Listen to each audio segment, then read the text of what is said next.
Capital special में आपको खुशामदीद। नाज़रीन, शोबिज़ की दुनिया से जुड़ी कुछ खबरें हैं जो आज हम कैपिटल स्पेशल में आपसे शेयर करेंगे और उस पर तबसरा भी लेंगे। हमारे साथ हमारे मौजूद होंगे नुमाइंदगान भी। और जो पहला तनाज़ा जो खड़ा हुआ वो जब 21वें लक्स स्टाइल अवार्ड में पाकिस्तान के मारूफ गुलूकार हैं शहजाद रॉय, उनकी जानिब से जब कौमी तराने का रीमिक्स पेश किया गया तो पाकिस्तान के एक बड़े मारूफ व मशहूर अदाकार हैं अदनान सिद्दीकी, यकीनन आप सब लोग भी उनसे वाकिफ़ होंगे, उनकी जानिब से कुछ नाराज़गी का इजहार किया गया। उनकी जानिब से ये कहा गया कि इस तरह तख्लीकियत के नाम पर किसी को भी कौमी तराना जो है वो तब्दील नहीं करने का हक कोई हासिल है। या फिर उन्होंने कहा कि जब पुरानी जो धुन थी वो जब हम सुनते थे तो उस पर एक थोड़े से हुब्बुल वतनी के जज्बात जो हैं वो बेदार होते थे, लेकिन उन्होंने खासा नाखुशगवारी का इजहार किया और उन्होंने कहा कि इस तरह की किसी को भी इजाज़त नहीं होनी चाहिए। ये वाकया जब वो 21वें लक्स स्टाइल अवार्ड में शहजाद रॉय और बलोच फोक फनकार अब्दुल वहाब बुगटी ने ये तराना जो है तख्लीक किया, जो कि रीमिक्स था, जो कि उसके अल्फाज तराने के यकीनन वही थे लेकिन जो धुन थी वो तब्दील की गई, थोड़ा सा फोक टच दिया गया उसमें। जो वीडियो जो चलाई जा रही थी उसमें मुख्तलिफ पाकिस्तान के कल्चर्स को दिखाया गया। ये रीमिक्स कौमी तराने के दौरान अवार्ड शो के मेहमान जो थे वो अदब में खड़े भी रहे, लेकिन अदनान सिद्दीकी की इस बात पे ये तनाज़ा कुछ खड़ा हुआ है। मैं चाहूँगा पहले आपको ये तराना सुनवाते हैं, उसके बाद गुफ्तगू का सिलसिला आगे बढ़ाएंगे। ये तराना आपने सुना जो शहजाद रॉय और एक बलोच फोक फनकार की जानिब से तख्लीक किया गया था, उसकी धुनें जो हैं वो तब्दील की गई थी, जिस पर अदनान सिद्दीकी जो कि मारूफ अदाकार हैं उनकी जानिब से नाखुशगवारी का इजहार किया गया। हमारे साथ कैपिटल टीवी की नुमाइंदा खुसूसी बराए शोबिज़ स्टोरीज़ अतिया अब्बास साहिबा मौजूद हैं, उनसे जानेंगे क्या मामला है। अतिया, क्यों ये उनको ऐसा लगा कि ऐसा नहीं होना चाहिए था? अदाकार अदनान सिद्दीकी की जानिब से जो बयान सामने आया है, जो नाखुशगवारी का इजहार उनकी जानिब से किया गया, क्या वजह इसकी हुई? अच्छा, पहले तो मैं बताती चलूं कि इससे पहले कि ये सोशल मीडिया पे वायरल हुआ था कि मैंने तराना लाइव सुना था, मैं एलपी की तरफ से कैपिटल टीम को कवर कर रही थी। तो जी, तो मैंने क्योंकि हुब्बुल वतनी की जो बातें कर रहे हैं कि हुब्बुल वतनी के जज्बात उभरते हैं दिल में तराना सुन के, मैं वहां पे थी, मेरे अंदर तो वो जज्बात बिल्कुल जारी थे। तो आई डोंट थिंक कि तराना से या इससे ट्रिगर होते हैं, ये दिल में होते हैं जज्बात। और कहने की बात आती है कि होना चाहिए था कि नहीं, ये ही बहुत ही खूबसूरती से पेश किया गया था। तो ये जो नाराजगी का एतराज सिर्फ अदनान सिद्दीकी की साइड से है। इस पे सज्जाद ने भी कमेंट किया है कि उन्होंने बोला कि इसमें कोई नाराज होने की बात नहीं थी, एक तरह ने कोई क्रिएटिव ट्विस्ट दिया है, ठीक है, तब्दील तो नहीं किया गया बिल्कुल। सिर्फ धुनों में, और वैसे भी अगर आप कोई शोज देखें या फिर ऐसी कोई चीजें देखें तो उसमें कभी कभी धुन की तब्दीली होनी इतनी कोई कहते हैं कि कोई ऐसी कोई बात तो नहीं है, पहले भी हो चुका है। जी जी बिल्कुल। तो इस तरह से पब्लिकली आप इस पे एतराज करते हैं और शो के ऊपर, इतने बड़े शो के ऊपर, तो ये एक कहते हैं ना कि अटेंशन सीकिंग वाली बात हो जाती है थोड़ी सी। सज्जद अली ने भी ये पॉइंट आउट किया कि बिला वजह में कंट्रोवर्सी क्रिएट ना की जाए तो बेहतर है।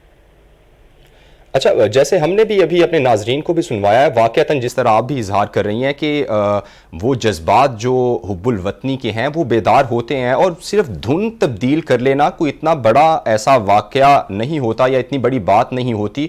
तो ऐसे में वहाँ पे और भी बहुत सारे अदाकार मौजूद थे, सेलिब्रिटीज़ मौजूद थी, आपने देखा कि बाकी सब लोग मुतमईन थे किसी और की तरफ से तो इस तरह के बयान या इस तरह की बात जो ऑफ रिकॉर्ड की गई हो? बिल्कुल भी नहीं, बिल्कुल भी ऐसा नहीं था कि जब वो प्ले हो रहा था तो सब बिल्कुल साथ खड़े थे, सुन रहे थे, और उसके बाद जो तालियों का शोर था और जो अप्रिसिएशन की जो आवाजें थी वो भी बहुत ही बेहतरीन थी। अब वहाब बुगटी के बारे में बताती चलूं कि वही बलोच सिंगर है जो कि कोक स्टूडियो के कन्ना यारी से चढ़े थे। इनकी वही ये गाना इतना मशहूर हुआ था कि इस पे बहुत फेमस नॉर्वेजियन बैंड ने, इस पे क्विक स्टाइल ने इस पे परफॉर्म भी किया था। ये गाना इनका दुनिया भर में वायरल हुआ था, ठीक है। तो इसीलिए एलएसए जैसे बड़े प्लेटफॉर्म पे वहाब बुगटी को लिया गया था। शहजाद रॉय को तो हम जानते हैं कि बहुत ही जाना माना नाम है, तो ये बहुत ही कहते हैं ना एक बहुत ही नया तरह से क्रिएटिव ट्विस्ट था, फ्यूजन था। तो इस पे तनकीद, इसको तनकीद का निशाना बनाना मैं मुनासिब नहीं समझती हूँ। और आई थिंक अदनान सिद्दीकी सिर्फ वाहिद सेलिब्रिटी जिन्होंने इस बात पर रेस किया, तो या अगर काफी लोगों ने एतराज किया होता तो शायद ये बात बनती थी कि मतलब वाकई मतलब कोई मतलब नाराज होने वाली बात है, लेकिन मेरे ख्याल से तो नहीं। अच्छा ये कहिएगा, चूंकि पसे पर्दा बातें कुछ और होती हैं, क्या कोई तनाज़ा तो नहीं है कोई शहजाद रॉय या फिर अदनान सिद्दीकी के दरमियान कोई रंजिश हो, या इस वजह से ये बयान सामने आ गया हो? इस हवाले से कोई आपके पास खबर है? जी नहीं, ऐसा तो कुछ नहीं है, लेकिन अदनान सिद्दीकी वैसे भी बहुत ही बड़ा नाम है और मतलब उन्होंने कभी ऐसी कोई, वो कंट्रोवर्सी से ज्यादा दूर ही रहते हैं, उन्होंने कभी ऐसी कोई मतलब उनकी खिलाफ हो या इस तरह की कोई न्यूज तो कभी आती नहीं है। और Shehzad Roy himself is a very grand person, उनसे भी कभी कोई शिकायतें नहीं होती इस तरह की, तो मुझे नहीं लगता कि इसमें कुछ है। लेकिन मुझे वाहा मुफ्ती के लिए थोड़ा अफसोस हुआ क्योंकि उनके बहुत ही बड़ा प्लेटफॉर्म उनको मिला था ये परफॉर्म करने के लिए कोक स्टूडियो के पास। It's a big achievement for him. तो और आपको पता है कि किसी क्रिएटिव प्रोसेस के पीछे एक बहुत ही मेहनत होती है, बहुत ही, और ऐसे जैसे बड़े शो के लिए तो अगर कोई नई चीज आपने रखी है सामने तो उसको अप्रिशिएट किया जाए, या अगर उसके बारे में आप अप्रिशिएट कुछ नहीं कर सकते तो उस पर पब्लिकली ट्वीट या कमेंट भी ना किया जाए तो बेहतर होता है। अच्छा ये कहिएगा अतिया कि इस हवाले से अदनान सिद्दीकी साहब का दोबारा से कोई मौक़िफ़ लिया गया है, उनसे बातचीत हुई है कि इस तरह जो आपने बयान दिया थोड़ा सा कंट्रोवर्शियल बयान है, चूँकि वो पूरे पाकिस्तान की एक जो है जज्बात हैं उससे जुड़े होते हैं कौमी तराने के साथ, और यकीनन वो सुन के ऐसा कुछ बुरा महसूस नहीं हो रहा। क्या इस हवाले से उन्होंने कोई बयान दोबारा उनसे बात हुई हो, या उन्होंने ये कहा हो कि ठीक है वो उनकी ये ज़ाती राय थी, या फिर उन्हें अगर ये बुरी लगी है वो इस पे स्टैंड करते हैं? कैपिटल टीवी से टीम से भी हमने रीच आउट किया था फॉर कमेंट, लेकिन वो अवेलेबल नहीं थे। लेकिन जब सज्जल अली ने उनको, बहुत बड़ी अदाकारा ने कॉल आउट किया कि बिला वजह में इस पे कंट्रोवर्सी क्रिएट नहीं किया जाए, इस पे उन्होंने बेसिकली एक जो अल्फाज यूज किए थे, तनकीद कभी करने का तरीका होता है, उन्होंने जो अल्फाज यूज किए थे इसके लिए था disrespectful to the national anthem. तो disrespect is a big word, आपने इसके अलावा कोई अल्फाज इस्तेमाल कर सकते थे, लेकिन इसलिए सज्जल अली ने उनको कॉल आउट किया कि भाई ये कोई डिसरिस्पेक्ट नहीं थी, एक बड़े प्लेटफॉर्म का एक बहुत ही क्रिएटिव एजेंडा था, तो उसको आप इसको अप्रिशिएट कर सकते थे। अगर आप कुछ करने को नहीं था तो आप उसको इस तरह से डिसरिस्पेक्ट का नाम तो नहीं देते। ठीक है अतिया, आप मेरे साथ ही मौजूद रहिएगा। मैं चाहूँगा अपनी जो आज की दूसरी स्टोरी है शोबिस से मुतालिक अपने नाज़रीन को आगाह करें। जो पॉप क्वीन पाकिस्तान की नाजिया हसन साहिबा, उनका जो मशहूर आम एक गाना है आप जैसा कोई ज़िंदगी में आए, उसे बॉलीवुड जो वर्जन बनाया गया उसे शदीद तनकीद का सामना करना पड़ रहा है। और जो बॉलीवुड ने नाजिया हसन के अब तक के जो मशहूर गानों में से आप जैसा कोई ज़िंदगी में आए, इस पर जब काम किया आयुष्मान खुराना साहब की जो उनके अदाकार हैं बॉलीवुड के, उनकी फिल्म एंड एक्शन हीरो में ये दोबारा तैयार किया गया, जिसमें बहुत ज़्यादा सोशल मीडिया पर लोग जो हैं तनकीद का निशाना बना रहे हैं, और सारिफीन की जानिब से ये कहा जा रहा है कि आप जैसा कोई ज़िंदगी में आएगा ये जो रीमिक्स है ये एक मुजरिमाना हरकत भी है और ये गैर ज़रूरी था, और बिल्कुल वो उसे नापसंद कर रहे हैं सोशल मीडिया में जो सारिफीन है। जबकि उनकी जानिब से ये भी कहा जा रहा है कि भारतीय इंडस्ट्री मौसीकी को कारोबार बनाने की बजाय नई मौसीकी पर तवज्जो दे। तो ऐसे में इस मामले को लेकर भी सारिफीन खासे आग बगूला हैं और खासे तनकीद कर रहे हैं बॉलीवुड पर, चूँकि वो अक्सर ऐसा होता रहा है कि पाकिस्तानी गाने जो कि बगैर इजाज़त के भी भारतीय जो फिल्म साज हैं वो उठाते हैं, रीमिक्स करके अपनी आज की नई फिल्मों में जो है वो उसे क्रिएट करते हैं, और उससे ऐसे कंट्रोवर्सीज भी क्रिएट होती हैं। खासा तनकीद का सामना करना पड़ रहा है। अतिया, आपकी तरफ आऊँगा। एक तो भारतीय जो फिल्म साज हैं, हमने अक्सर ऐसा देखा कि पाकिस्तानी जो गाने हैं उसे रीमिक्स करते हैं, अपनी फिल्मों में चला देते हैं। क्या कोई जो कॉपीराइट्स होते हैं या फिर जो गुलकार उनसे राब्ता किया जाता है कि हम आपका ये वाला गाना अपनी फिल्म में लेना चाह रहे हैं और इसे ऐसे रीमिक्स करना चाह रहे हैं, इजाज़त ली जाती है, या फिर भारतीय फिल्म साज अज खुद ये फैसला कर लेते हैं? अब हाल में ही देखें जो कि करण जौहर जो कि बहुत ही मशहूर बॉलीवुड डायरेक्टर हैं, उनकी जो फिल्म जब जब जियो आई थी तो उन्होंने अपनी फिल्म में एक बहुत ही अबरारुल हक का बहुत ही मशहूर गाना लिया था। उस गाना आप सब जानते हैं जो बहुत वायरल भी हुआ था। तो उसमें जब वो गाना रिलीज हो गया तब अबरारुल हक ने पब्लिकली ट्वीट किया था और बोला था कि ये इस गाने की कॉपीराइट्स मेरे पास हैं, आपने परमिशन कहाँ से ली। तो इसमें बड़ी बहुत ही लंबी कंट्रोवर्सी चली थी। तो ये जवाब आपके सामने है कि कभी अप्रोच किया जाता है, कभी अप्रोच नहीं किया जाता। ऐसे बहुत सारे केसेस पब्लिकली आते हैं जिसमें जो क्रिएटिव आर्टिस्ट है उससे परमिशन नहीं ली जाती। जहां तक कि इस आप जैसा कोई की बात हो रही है जो कि नाज़िया हसन का सॉन्ग है, कॉपीराइट्स जैसे हमने इससे पहले भी ज़ोएब हसन से रीच आउट किया तो उन्होंने बोला ये कॉपीराइट्स उनके पास नहीं है। तो ये इस्तेमाल बॉलीवुड से हो चुका है, ठीक है। और ये इसमें ये है कि बॉलीवुड का तो बहुत सारे इन द पास्ट भी इन्होंने बहुत सारे पाकिस्तानी गाने उठाए, इनके रिमिक्सेस बनाए हैं, कुछ की कॉपीराइट परमिशन मिल जाती है, कुछ की नहीं। लेकिन आप जैसा कोई इसलिए सरफेस आया और इसलिए इसको इतनी हेट मिली है क्योंकि एक तो ये गाना नाजिया हसन से जुड़ा हुआ है जो कि हम सबकी मतलब दिलों में है, और ये आप जैसा कोई उनका एक तरह से कह लें एक सिग्नेचर सॉन्ग था। बिल्कुल जो जिसने नाजिया हसन का कोई भी गाना नहीं सुना उसने ये गाना तो जरूर सुना होगा। रेडियो पे जब भी चलता है हम बोलते हैं यार वाह क्या गाना है नाजिया हसन का। तो ये तो इससे हमारी कुछ सेंटिमेंट्स जुड़े हुए हैं, और जाहिर जब आप किसी गाने से या किसी चीज से सेंटिमेंट्स जुड़े हुए होते हैं, स्पेशली नाजिया हसन के लिए जो कि इस दुनिया में अब नहीं है, तो जाहिर सी बात है उसका बहुत ही पब्लिक आउटरीच आया है, ठीक है।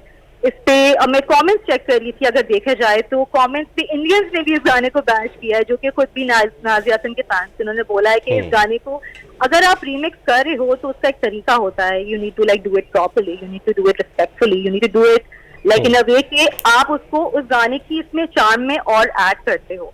लेकिन इसमें अगर आपको देखा जाए ये मतलब आप इस गाने को देखें तो उसमें कोई टच ही नहीं है। वो वायदे ये गाना आप जैसा कोई ये LSA की परफॉर्मेंस भी थी जो कि उर्वा हुसैन ने और उस्मान खालिद भट्ट ने इस पे परफॉर्म किया था इसी गाने पे, तो ये तो बहुत चला था। लेकिन ये कि बॉलीवुड से ऑब्वियसली बैकलैश बहुत आया है, स्पेशली इंडियन व्यूअर्स से भी काफी आया है। अगर आप कमेंट्स देखें तो इंडियन व्यूअर्स का भी ये अंदाज वो है कि या तो इसको अच्छे से करना चाहिए था, या तो परहैप्स कास्ट आप सही करते, कास्टिंग सही चूज करते, या आप बिल्कुल करते ही नहीं। ठीक है अतिया, आप हमारे साथ ही मौजूद रहिएगा। पाकिस्तान के मारूफ सिंगर हैं वारिस हमारे साथ मौजूद हैं। बहुत शुक्रिया वारिस साहब, आपने हमें वक्त दिया। वारिस बेग साहब, क्या देखते हैं भारत इस तरह क्यों करता है? आए रोज़ इस तरह की खबरें सामने आती हैं कि पाकिस्तान का कोई भी मशहूर जो गाना है भारत बगैर परमिशन के, बगैर इजाज़त के उसे रीमिक्स करता है बेढंगा सा। जैसे भी चूँकि पाकिस्तान के कुछ आइकॉनिक गाने हैं जो अवाम के सेंटिमेंट्स जुड़े हुए हैं, जिनके साथ अवाम बहुत पसंद करते हैं, वो जिस तरह का मर्जी रीमिक्स करके उसे अपनी फिल्मों में चला देता है, इसकी बुनियादी वजह क्या है? एक तो सबसे पहले तो जो बुनियादी वजह ये है कि आजकल इतनी अच्छी ट्यून्स नहीं बन रही और ना इतनी अच्छी वर्डिंग है उनके पास। जितने भी आप भारत के जितने भी गाने देखें पिछले साल के, मोस्टली रीमेक किए हुए उन्होंने, चाहे वो R.D. बर्मन साहब के गाने हैं, चाहे वो जितने भी पुराने गाने हैं। सही। तो मैं ये समझता हूँ कि आप किसी का भी गाना यूज करें, कम से कम उससे परमिशन लें। उनके भाई हैं यहाँ पे ज़ुहैब हसन साहब, उनसे परमिशन ले लें। तो ये एक खुश आइन बात है, आप किसी का भी गाना यूज करते हैं, इसका मतलब आप उसको पसंद कर रहे हैं तो आप यूज कर रहे हैं, तो इसमें परमिशन लेना जरूरी है। मेरे 6 गाने कॉपी किए इंडिया ने, लेकिन मुझसे किसी ने पूछे नहीं है। हाँ, एक बार ऐसा हुआ कि महेश भट्ट साहब ने मुझे सॉरी किया जी हमने आपका गाना यूज कर लिया। मैंने उनको ये कहा था कम से कम आप उसका नाम दे शायर का, या जिसने ओरिजिनल गाया उसको इतने फिल्म लिखते हैं कि ये थैंक टू वारिस बेग, या जो भी उसके लिरिक्स लिखे थे उन्होंने राजुल सागर साहब ने। लेकिन ये बिल्कुल गलत बात है कि आप किसी का गाना बगैर पूछे आप चोरी कर लें। मैं तो इसको चोरी करना चाहूंगा और बगैर पूछे फिल्म डाल लें। इस पे जिस तरह आपने बिल्कुल बजा लफ्ज इस्तेमाल किया चोरी करना, तो इस चोरी पे कोई कानूनी कार्रवाई नहीं कर सकते हम लोग पाकिस्तानी जो सिंगर, जैसे आप भी फरमा रहे हैं कि आपके 6 गाने ऐसे चोरी किए गए बगैर बताए, जो कि ये बिल्कुल ही गैर अखलाकी भी साथ हरकत है। तो इस पर आपने कभी सोचा, या पाकिस्तानी दूसरे जो सिंगर्स हैं वो क्यों इस तरह गाना चोरी करके अपनी फिल्मों में चला लेते हैं? देखिए जी, वही मैं कह रहा हूँ कि ये चोरी करना तो वैसे एक जुर्म है, और दूसरा ये है कि इस पे बड़े कानून बने हैं, लेकिन वो इतने लंबे केसेस इतने लंबे होते हैं, वहाँ जाके आपको वकील करना पड़ता है, फिर आप जाके वहाँ पे बताएं जी ये मेरा गाना था, तो इतना लंबा केस होता है। इस चक्कर में पढ़ना कोई नहीं चाहता। मैं बता रहा हूँ मेरे 5 गाने कॉपी हुए, कल शब भी कॉपी हुआ, छल्ला, इतने गाने मेरे कॉपी हुए, लेकिन मैं कुछ नहीं कर सका। वहाँ I have to go to India, उन पे केस करूँ जाके। लेकिन फिर मैं खामोशी से बैठ गया। तो ये जो नाजिया हसन साहिबा का गाना यूज किया, ये तो मैं कल एक शो पे था, वहाँ पे एक सिंगर थी यूक्रेन की, वो भी गा रही थी। तो ये अच्छी बात है कि कोई गाना बहुत पॉपुलर हो तो उसको आप कॉपी करें, लेकिन उससे पूछ लें, ज़ुहैब साहब यहाँ पे जिंदा है, उनके भाई से पूछ लें, या जिस कंपनी से हो सकता है जो आप बात कर रहे हैं, EMI कंपनी थी जो, उससे उन्होंने परमिशन ली हो। वैसे इंडिया में आजकल यूज नहीं कर सकते, क्योंकि फेसबुक पे आप लगाएंगे, कहीं भी लगाएंगे तो वहाँ पे एकदम से ब्लॉक हो जाता है, वहाँ पे गाना चलता नहीं है। तो ये हो सकता है, पॉसिबिलिटी है कि उन्होंने उनसे राइट्स लिए हों उस कंपनी से, जिससे जिन्होंने बेचा होगा अपना, नाकिया ने जिस कंपनी को बेचा होगा। अच्छा वारिस बेग साहब, इस जैसे आपने भी फरमाया कि आजकल वैसी धुनें नहीं आ रही, तो क्या मौसीकी का फुकदान हो रहा है भारत में, चूंकि बड़े बड़े नाम तो वहां पर भी हैं मौसीकी के, तो या फिर नए सिरे से कोई मेहनत करने से हिचकिचा रहे हैं आज के आर्टिस्ट? आप बिल्कुल ये ठीक कह रहे हैं, हर बंदे को ये पड़ गई कि मैं ओवरनाइट हिट हो जाऊं। आप देखें इंडिया का अगर वो जो शो चल रहा है सारे गामा, उसमें 90% हमारे खान साहब की कवाली गा के लोग नंबर 1 पे आए हैं। या जितने भी वहाँ पे लोग आते हैं गाने के लिए, तो सबसे पहले वो खान साहब की कवाली गा रहे होते हैं, कोई हमारे पाकिस्तान का गाना मेहदी हसन साहब का गा रहे होते हैं। तो इंडिया में मैं नहीं समझता अब नई ट्यून्स बन रही हैं। अगर आप किसी भी बड़े से बड़े सिंगर का गाना देखें, वो मोनोटोनस है, वो लगता है एक ही गाना उसके 10 गाने निकाले हुए हैं, कोई नई चीज वो चीज नहीं आ रही। या फिर पुराने गाने को बीट चेंज करके आप चला रहे हैं। इसी तरह यहाँ भी है। मैं हमेशा ये कहता हूँ कि जब भी आप कोई गाना बनाते हैं, उसके लिए आपकी बैठक जरूरी है। You have to sit together, उसके बाद आप उस सिचुएशन के पे गाना बनाते हैं। अब आजकल क्या हो रहा है, जो गाना पॉपुलर है उसको फिल्म में डाल देते हैं, वो फिल्म की सिचुएशन में फिट ही नहीं हो रहा होता, इसलिए उसकी उम्र भी इतनी लंबी नहीं होती गाने की। बहुत शुक्रिया तो वारिस बेग साहब, पाकिस्तान के मारूफ सिंगर हमारे साथ मौजूद, कैपिटल टीवी की नुमाइंदा खुसूसी अतिया अब्बास साहबा हमारे साथ मौजूद थी। हम अपनी अगली खबर की तरफ चलेंगे, जो एक नई कंट्रोवर्सी क्रिएट हुई जब इमरान खान को वोट ना देने के बयान पर इफ़त उमर साहिबा और अहमद भट्ट में कुछ नोक झोंक हुई। आप नवाज शरीफ को वोट देंगी? मेज़बान अहमद भट्ट की जानिब से जब इफ़त उमर साहिबा से ये सवाल किया गया तो उन्होंने वहाँ पर भी ना कर दिया। उन्होंने कहा कि वो इमरान खान को वोट नहीं देंगी, चूँकि इमरान खान ने 3 साल में या 4 साल में किया ही क्या है। अब भी वो जिस तरह की सियासत में जो सूरत हाल पैदा हो चुकी है, इससे पहले ऐसी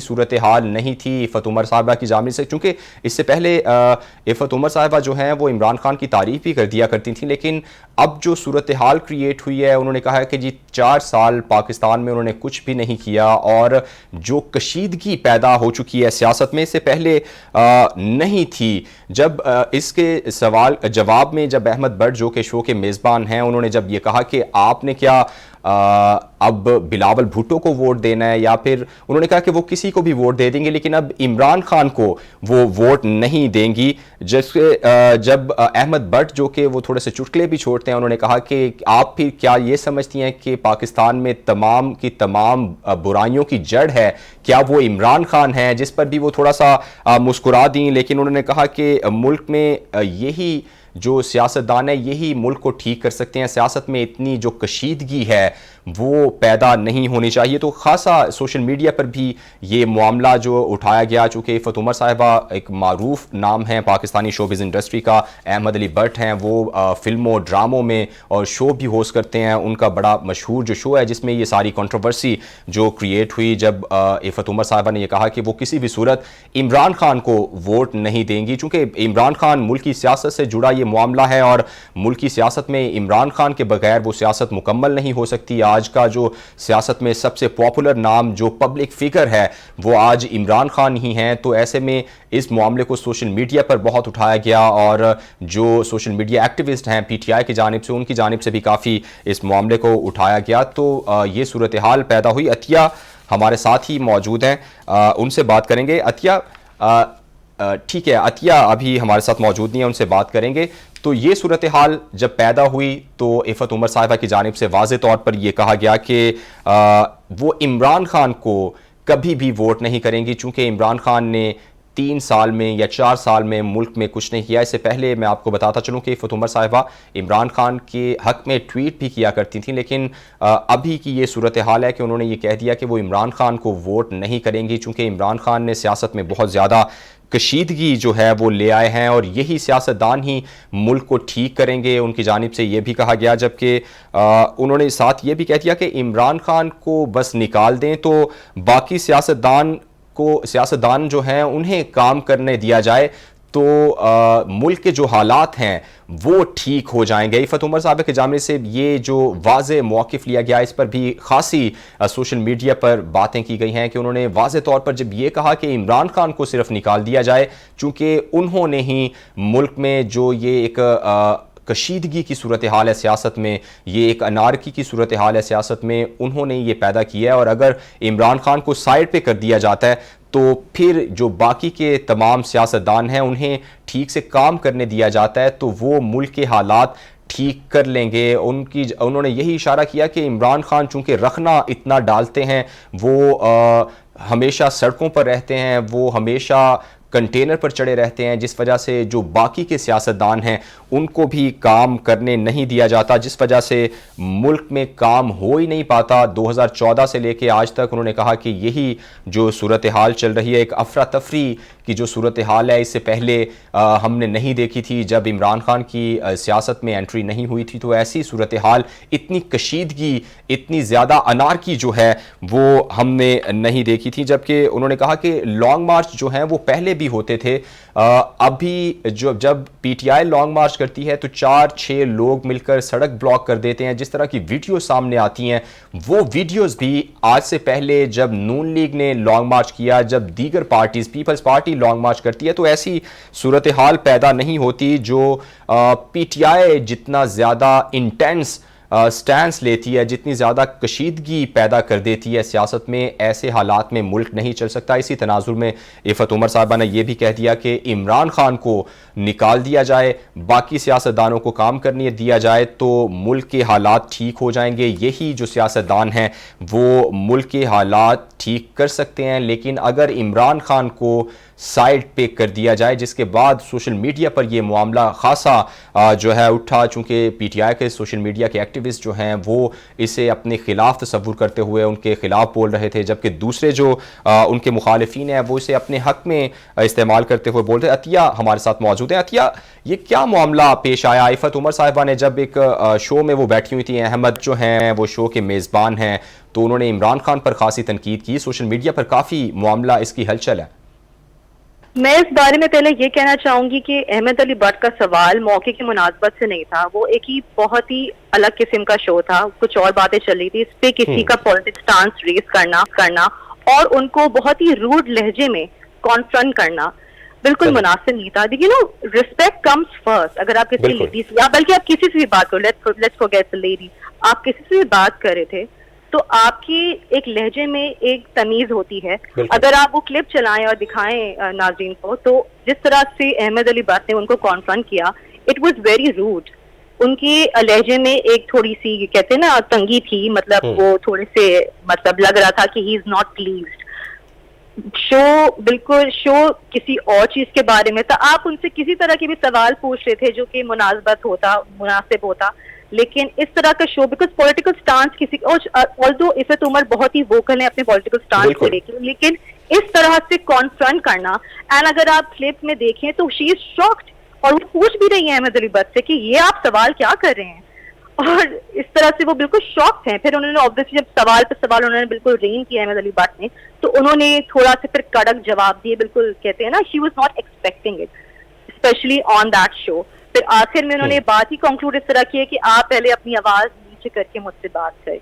ठीक है, आपके जो भी स्टांसेस हो, मतलब जज्बात में ले होकर आप किसी को इस तरह से कॉल आउट नहीं कर सकते। सबसे पहली बात तो ये कि अहमद अली भट्ट का ये तो उनसे पहले शायद डिस्कस कर लेते कि मैं आपसे सवाल करूंगा, क्योंकि वो तो होस्ट थे और वो शो पे इफ़त उमर एक गेस्ट थी, तो पहले तो या तो उनको इन्फॉर्म करना चाहिए था कि मैं आपसे सवाल एक पहलू ये भी है, चूंकि इस तरह के जो एंटरटेनमेंट के शोज होते हैं ये रिकॉर्ड किए जाते हैं, तो आपको लगता है कि एक कंट्रोवर्सी जानबूझ के भी तो क्रिएट की जा सकती है, उसे एक स्टंट बनाने के लिए, सोशल मीडिया पे उस पर खेलने के लिए? चूंकि रिकॉर्डिंग अगर हुई है तो इसको काटा भी जा सकता था, इस चंक को, अगर कुछ ऐसी सूरत हाल पैदा हो गई थी तो ये ऐसा आप कह सकती हैं कि क्या ये जानबूझकर ये जो है कंट्रोवर्सी क्रिएट की गई है? लेकिन जैसे कहते हैं ना कि एंटरटेनमेंट एनीथिंग इज पॉसिबल, तो बिल्कुल आपका जो है मतलब बिल्कुल सही भी हो सकता है, नहीं भी हो सकता, लेकिन जो मैं रिएक्शन गेज करके बता सकती हूँ कि Iffat Umar did not see it coming. वो बिल्कुल शॉक थी उनके सवाल से, बल्कि वो रिटेलिएट भी करें कि आप ये सवाल कैसे पूछ रहे हैं, क्यों पूछ रहे हैं। ठीक है, सही। तो मुझे नहीं लगता कि उनको ये सवाल का पता था। ठीक है, I don't think it was scripted. लेकिन बात पहले आ जाती है कि आपने ये अगर सवाल उठाना था तो आप ये सवाल तमीज से भी, नरमी से भी, प्रॉपर्ली बहस करके भी सही से पूछ सकते थे। रूड होने की जरूरत नहीं थी। मेरा तो इस पे सबसे पहला तो ये है। इसके अलावा कि उर्फत उमर को वैसे भी ऑनलाइन बहुत बैकलैश आता है, बिल्कुल बहुत बैकलैश आता है उनके। वो खुद ही बोलती हैं कि मुझे इतने सारे जो है सारे मुझ पे बिल्कुल पीछे पड़े रहते हैं। तो एक तरह से उनको इस कंट्रोवर्सी में एक तरह से दाखिल किया गया, उनको निशाना बनाया गया। उनको पता था कि इस चीज से तो बड़ी ट्रैक्शन आनी है, तो जानबूझ के अगर आप कंट्रोवर्सी क्रिएट कर रहे हो, वो सवाल पूछ रहे हो जिससे आपको पता है कि वो रिटेलिएट करेंगी, वो जज्बाती होकर कोई ऐसा जवाब। अच्छा अतिया, एक ये वजह हो सकती है क्योंकि जो शोबिज इंडस्ट्री है उसके जो सितारे हैं वो मोस्टली मैं लफ्ज इस्तेमाल करूंगा, वो इमरान खान की तरफ, पीटीआई की तरफ उनका टिल्ट होता है चूंकि तो ये एक वजह हो सकती है क्योंकि वो बहुत ज्यादा, जैसे आपने भी कहा कि वोकल स्टैंस रखती है, अपने सियासी जो उनकी समझ बूझ है, तो इस वजह से भी उन्हें थोड़ा सा जो है आड़े हाथों लिया गया है। जी बिल्कुल आपका मैं बिल्कुल डेफिनेटली एग्री विद इट कि उनको बहुत सारी चीजों में साइडलाइन भी किया जाता है बिकॉज वो अपने पॉलिटिकल स्टांस के बारे में बहुत ज्यादा वोकल है। मुझे लगता है कि मेरा एडवाइस भी है because she is a very nice person, even Ahmed Ali but is very nice and he is बहुत ही चुगली और बहुत ही हैप्पी को लकी होस्ट रहे हैं वो, और बहुत ही अच्छे इंसान है। लेकिन उनका इवन आई वाज शॉक कि उन्होंने किस तरह से इफ़त उमर से बात की है, किस तरह से उनको कॉन्फ्रंट किया, because that was not his usual tone. जिस तरह से वो बात करते हैं वो उनकी वो यूजुअल टोन थी नहीं। तो मुझे लगता है ये खासा टोन उन्होंने इफ़त उमर के लिए अपनाई है, उनको कॉल आउट किया है, जो कि मुझे हो जाता है कि यार ये अहमद अली भट्ट बोल रहे हैं और ये इफ़त उमर मतलब किस तरह से बात कर रहे हैं। तो ये अहमद अली भट्ट ने खास तौर से मुझे लगता है ऐसी टोन उनके लिए अपनाई थी जो कि again which is wrong, you can't be rude. अच्छा, ये बताइएगा कि अहमद अली भट्ट जैसे आप भी बता रही हैं हमेशा वो हंसते मुस्कुराते रहते हैं, उनका बल्कि शो भी एंटरटेनमेंट का शो है, तो क्या वो उनकी अपनी जो वाबस्तगी है, क्या वो बहुत जज्बाती पीटीआई के सपोर्टर तो नहीं है जिस वजह से वो थोड़ा सा चार्ज अप हो गए और अपने जो उनका स्टाइल है उससे हट के उन्होंने बातें की? इस सवाल का तो जवाब जो जिसने वो क्लिप देखी है वो जानता है कि जी वो बिल्कुल ही प्रो पीटीआई लग रहे थे उस क्लिप में। तो जिस तरह से वो कॉन्फ्रंट कर रहे हैं उनको और वो बोल रहे हैं कि बताइए ऐसा क्यों है। अगर मैं जिस भी पॉलिटिकल पार्टी को सपोर्ट करती हूँ ये मेरा अपना फैसला है, ठीक है। अगर आप मुझसे आप बहस करोगे तो आप टेबल टॉक करो, मुझसे आके प्रॉपर्ली डिस्कस करो, मुझ पर जज्बाती नहीं हो, मुझ पर चीखो नहीं। जो जिस तरह से उन्होंने कॉन्फ्रंट किया इफ़त उमर को, तो इससे तो बिल्कुल लग रहा है कि that yes he is a supporter. इसमें कोई बुरी बात नहीं, हर किसी की अपनी प्रेफरेंस होती है when it comes to political parties, लेकिन इस तरह से लेकिन ये कि अगर आप ये चाहते हैं कि हम अगर अपना सियासी कोई भी मौक़िफ़ रखते हैं तो दूसरों के मौक़िफ़ का भी एहतराम करना जरूरी है। Like all choices, political party जिसको भी आप सपोर्ट करते हैं भाई, आप मतलब उसका अपना फैसला है। आप अच्छा अगर आप मुझे चाहते हैं कि मैं अपना स्टांस चेंज करूं तो मुझसे एक कहते हैं ना एक एजुकेशनल एक नॉलेजेबल मुझसे बहस करें, इसके साथ होनी चाहिए बात। ठीक है, बहुत शुक्रिया। अतिया अब्बास साहिबा कैपिटल टीवी की खुसूसी नुमाइंदा हमारे साथ मौजूद थी।